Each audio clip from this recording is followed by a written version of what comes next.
નમસ્કાર વિદ્યાર્થી મિત્રો, MS એજ્યુકેશનમાં આપ સર્વનું હાર્દિક સ્વાગત છે. ધોરણ 10 ગણિત ચેપ્ટર નંબર 1 છે સંખ્યા, વાસ્તવિક સંખ્યાઓ. એમાં સ્વાધ્યાય 1.1 નો પ્રશ્ન નંબર 5 છે. તો કે પ્રશ્ન 5 માં એવું કીધું છે કે કોઈ પ્રાકૃતિક સંખ્યા n માટે 6 ની n નો અંતિમ અંક શૂન્ય થાય છે કે નહીં તે ચકાસવાનું છે. તો આપણે જોઈએ 6 ની n નો છેલ્લો અંક શૂન્ય હોય તો 6 ની n નો છેલ્લો અંક શૂન્ય હોય તો 10 બરાબર 2 ગુણ્યા 5 વડે વિભાજ્ય હોય. 10 બરાબર 2 ગુણ્યા 5 વડે વિભાજ્ય હોય. એટલે કે વિદ્યાર્થી મિત્રો, જો 6 ની n નો છેલ્લો અંક શૂન્ય હોય તો એટલે કે 10 થાય. 10 બરાબર એટલે 2 ગુણ્યા 5 એટલે 10 થશે. એટલે 2 ગુણ્યા 5 વડે વિભાજ્ય હોય.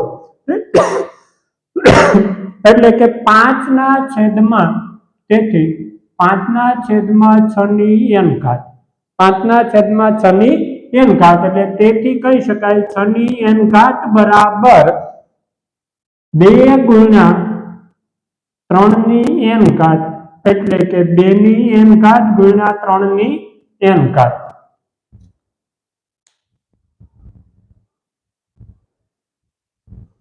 એટલે તેથી આપણે કહી શકાય કે 2 ની n ઘાત ગુણ્યા 3 ની n ઘાત ના અવિભાજ્ય અવયવીકરણ ના અવિભાજ્ય અવયવીકરણ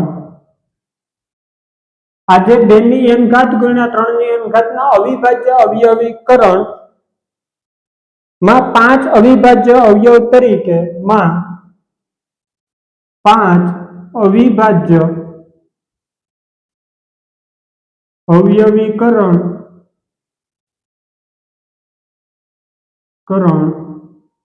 તરીકે હોવા જોઈએ અથવા હોવો જોઈએ. રેડી?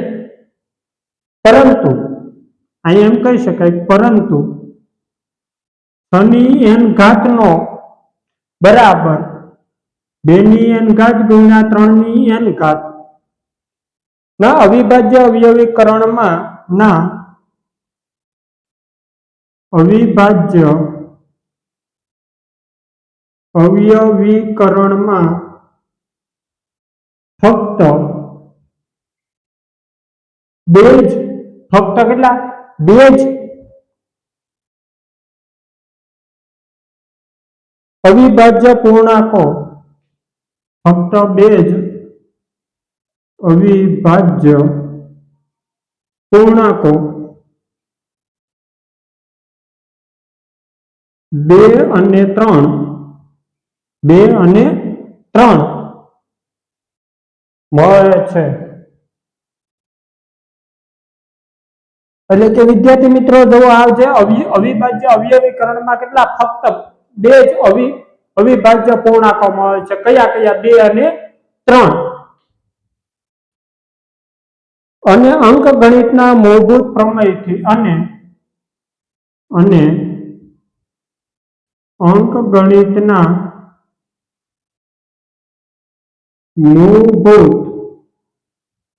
મૂળભૂત પ્રમેયથી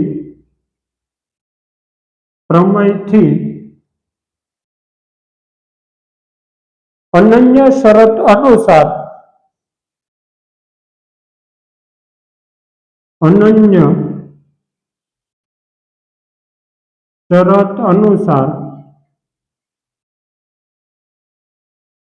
છની n ઘાત એ 5 વડે વિભાજ્ય ન બને. એ 5 વડે વિભાજ્ય ન બને અથવા ન મળે. એટલે આથી